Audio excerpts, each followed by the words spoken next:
Terima kasih, cukup kami persilakan kepada paslon nomor urut 3 untuk maju ke podium. Baik, selanjutnya kami persilakan kepada paslon nomor urut 3 untuk bertanya kepada paslon nomor urut 2. Waktu Anda bertanya 1 menit dimulai ketika Anda berbicara. Silakan. Terima kasih.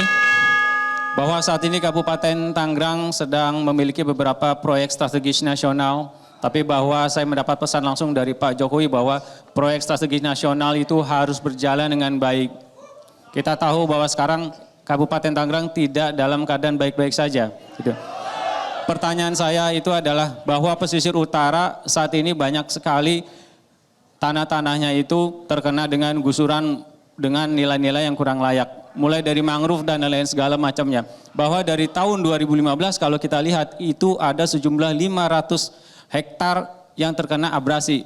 Ini saya akan tanya bagaimana caranya untuk lahan-lahan yang berkurang ini untuk dipulihkan kembali. Bagaimana strategi Anda salah satunya untuk membangun RTH bagi masyarakat kita. Terima kasih.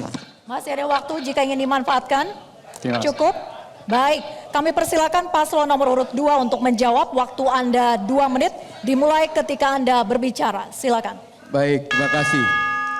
Saya ingin menyampaikan makro terlebih dahulu terkait dengan program proyek strategi nasional. Bahwa PSN ini bukan hanya di utara. Jadi ada 4 lokus yang menjadi proyek strategi nasional ini. Yang pertama adalah di BSD. Terkait dengan pembangunan tol Balaraja Serpong.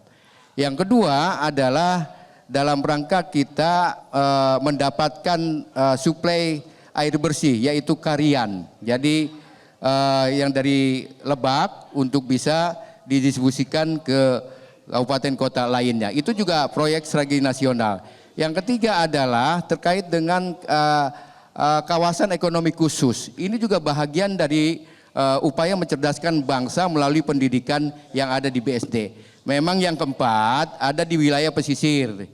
Ini sudah ada pertimbangan dari pemerintah pusat menurut dengan peraturan koordinator menteri peraturan menteri koordinator perekonomian bahwa nomor 6 tahun 2024 itu dipandang perlu bahwa lokus-lokus yang ada di kabupaten bahagian daripada proyek strategi nasional. Khusus tadi terkait dengan persoalan tanah, ada instansi yang mempunyai kewenangan dalam ini adalah BPN.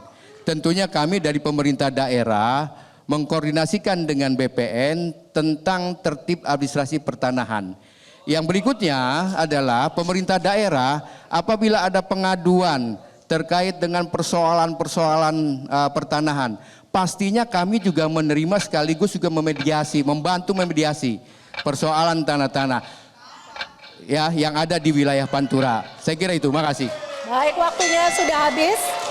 Selanjutnya silakan kepada paslon nomor 3 untuk menanggapi jawaban dari paslon nomor urut 2. Waktu Anda 1 menit, silakan.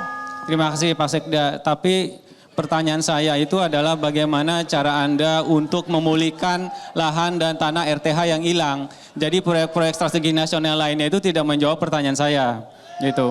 Bahwa sejak dibangunnya proyek strategi nasional di utara itu kurang lebih 500 hektar lahan itu terkena abrasi, Bapak Ibu semua. Bahwa kita kehilangan ruang terbuka hijau bagi warga kita. Nah ini yang akan menjadi concern saya sama Bang Zul. Bahwa saya terima kasih kepada pemerintah yang sebelumnya itu membangun beberapa mangrove. Tapi itu tidak maksimal, bahwa mangrove yang sekarang dibangun itu tidak digunakan secara optimal kepada masyarakat. Jadi proyek-proyek yang ada sekarang ini harus sesuai dengan implementasinya dengan ESG. Jadi mohon maaf Pak Sekda yang tadi Bapak jawab tidak menjawab pertanyaan saya. Masih ada waktu. Masih ada waktu. Silakan. Tidak ingin dimanfaatkan? Cukup? Baik. Selanjutnya. Jelajahi cara baru mendapatkan informasi. Download Metro TV Extend sekarang.